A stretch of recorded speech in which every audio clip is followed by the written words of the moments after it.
घाटी में 20 नवंबर को मतदान। चुनाव प्रचार का आज आखिरी दिन। गुप्तकाशी में सीएम धामी ने किया प्रचार। बाइक रैली में सीएम धामी का स्वागत।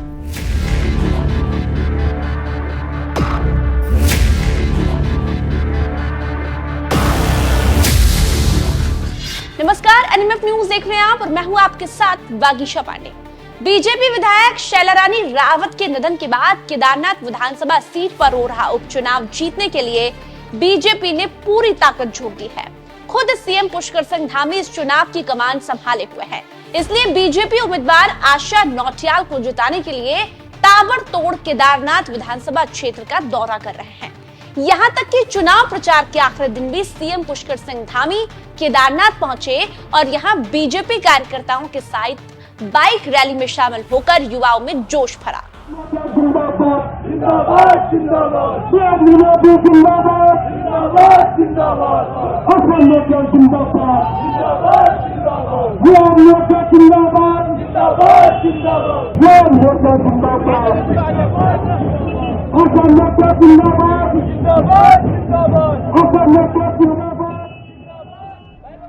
सीएम धामी ने बीजेपी प्रत्याशी नौटियाल के समर्थन में प्रचार करते हुए पीएम मोदी और बाबा केदार के बीच अटूट प्रेम को जनता के बीच रखा और कहा, पीएम मोदी के दिल में आप और बाबा केदार बसते हैं, इसलिए वो एक बार नहीं बल्कि बार बार केदार घाटी आते हैं।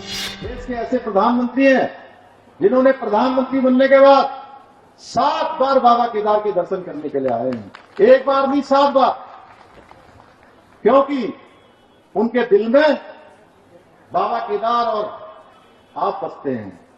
और मुझे पता है कि आप सबके दिल में बाबा केदार के साथ साथ मोदी जी भी बसते हैं। बसते हैं ना? बसते हैं तो जोर से बोलिए, बसते हैं। जोर से बताइए, बसते हैं ना? केदार घाटी को और खूबसूरत बनाने का वादा। सीएम धामी ने केदार घाटी को और ज्यादा निखारने का वादा जनता से किया और कहा कि कभी आपने सोचा था कि 2013 के प्रलय के बाद केदारनाथ धाम इतना खूबसूरत हो जाएगा। इसे विश्व स्तरीय धार्मिक पर्यटन स्थल के रूप में बनाया जाएगा, जिसके लिए हमारी सरकार काम कर रही है। आदरणीय मोदी जी के मार्गदर्शन और सहयोग से आज पूरे केदारनाथ धाम में अनेक विकास के कार्य करवाए जा रहे हैं। कभी किसी ने सोचा था क्या 2013 की प्रलय के बाद इस प्रकार से केदार धाम आगे बढ़ेगा, इतना सुंदर हो जाएगा? 2000 करोड़ रुपए से भी अधिक धनराशि से आज अनेक पुनर्निर्माण और नवनिर्माण के कार्य वहां कराए जा रहे हैं। डबल इंजन की सरकार, भक्तों की संख्या में इजाफा। सीएम धामी ने डबल इंजन सरकार का जिक्र करते हुए केदार घाटी के विकास गिनाए और विश्व भर में केदार घाटी की प्रसिद्धि की बात भी यहाँ की जनता के सामने रखी। हम केवल केदार धाम की बात नहीं करते हैं, बल्कि पूरी केदार घाटी में आदरणीय मोदी जी के इच्छा के अनुरूप विश्व स्तरीय धार्मिक पर्यटन स्थल के रूप में इसको विकसित करने के लिए काम कर रहे हैं। इसलिए पूरी विधानसभा में अनेक पुल, सड़क, खेल मैदान और पार्कों का आज सौंदर्यीकरण किया जा रहा है। विकास कार्यों के साथ ही हमारी सरकार द्वारा अनेक काम जैसे किसान सम्मान निधि योजना, प्रधानमंत्री गरीब कल्याण अन्न योजना, 3 गैस सिलेंडर रिफिल योजना, 200 यूनिट बिजली फ्री जैसी योजना, अनेक योजनाओं ने आज प्रदेश के लाखों लोगों के जीवन को बेहतर बनाने का काम किया है, उनके जीवन को आगे बढ़ाने का काम किया है। भाइयों बहनों, हम भली बात समझते हैं इस पूरे क्षेत्र के लोगों का व्यवसाय बहुत हद तक चार धाम यात्रा से जुड़ा हुआ है।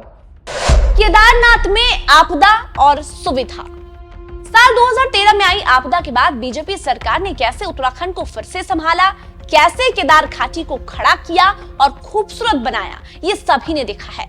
आज देश नहीं बल्कि विदेशों से भी श्रद्धालु यहाँ दर्शन के लिए आते हैं। वहीं एक तरफ सुविधाओं की बात करें तो चारधाम यात्रा के दौरान आम लोगों को दी जाने वाली सुविधा, चाहे यातायात हो, रुकने की व्यवस्था हो, पानी हो या फिर स्वास्थ्य हो, यात्रा के दौरान किसी को कोई असुविधा ना हो, धामी सरकार इसके लिए पहले से ही तैयारी कर लेती है, जिसका नतीजा ये है कि हर साल चारधाम यात्रा सुरक्षित और सुविधा युक्त होती है।